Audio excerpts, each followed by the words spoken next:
বান্দরবান বাংলাদেশের ৩ পার্বত্য জেলার মধ্যে অন্যতম একটি হচ্ছে বান্দরবান, যেখানে রয়েছে পাহাড়, ঝর্ণা আর নিজ হাতে মেঘ ছুঁয়ে দেখার এক অবারিত সুযোগ। রয়েছে পাহাড়ের বুক চিরে তৈরি হওয়া পাহাড়ি আঁকাবাঁকা রাস্তা, ছোট বড় অসংখ্য ভিউ পয়েন্ট সহ নীলগিরি নীলাচলের মতো অসম্ভব সুন্দর কিছু পর্যটন স্পট, যেখানে চাইলে মেঘের ভেলায় ভেসে আপন মনে কাটিয়ে দিতে পারেন পুরো একটা দিন।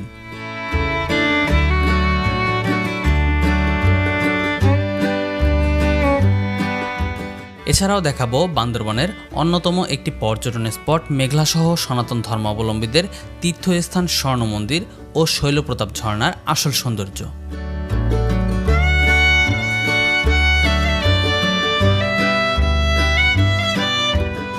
দিগন্তজোড়া সবুজ পাহাড় ও মেঘের লুকোচুরি দেখতে চাইলে আপনাকে অবশ্যই আসতে হবে এই বান্দরবানে। আজকের ভিডিওতে আপনাদের দেখানোর চেষ্টা করব বান্দরবান শহর ও তার আশপাশের সবচেয়ে জনপ্রিয় পর্যটন স্পটগুলোর এই বান্দরবানকে নিয়ে।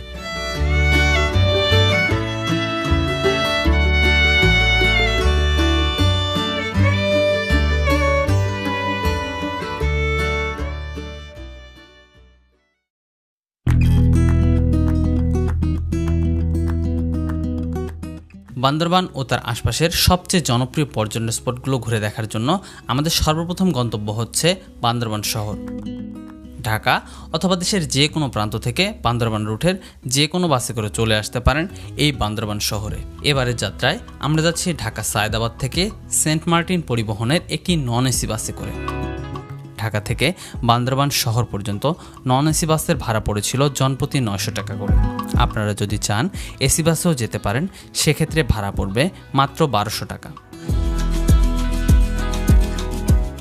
যাত্রাপথে আমাদের বাস যাত্রাবিরতি দিয়েছিল কুমিল্লার তাজমহল হোটেলে। 20 মিনিটের এই যাত্রাবিরতিতে আপনারা চাইলে রাতের খাবারটা এখান থেকেই সেরে নিতে পারেন। তবে হাইওয়ে হোটেলগুলোতে খাবারের দাম তুলনামূলক কিছুটা বেশি হওয়ায় খাবার আগে অবশ্যই খাবারের মূল্য জিজ্ঞেস করে নেবেন।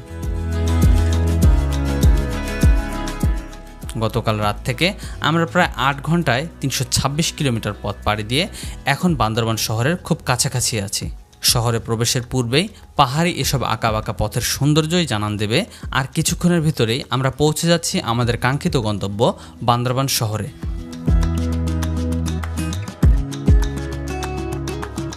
বাজারের পাশেই পেয়ে যাবেন বেশ কিছু খাবার হোটেল।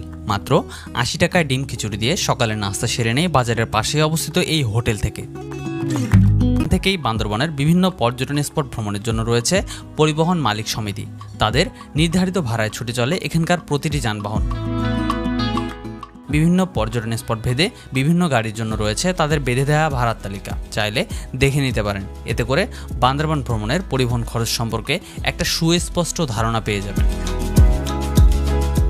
মাত্র 2000 টাকার বিনিময়ে সারাদিনের জন্য আমরা রিজার্ভ করে নেই শফি আলম মামার এই সিএনজিটি, যা মূলত আমাদের ঘুরে দেখাবে বান্দরবান শহর ও তার আশপাশের সবচেয়ে মিলনচুরি চেকপোস্ট থেকে মাত্র মিনিট 5 এগোলেই দেখা মিলবে এই রুটের দ্বিতীয় স্পট শৈলপ্রতাপ ঝর্ণার।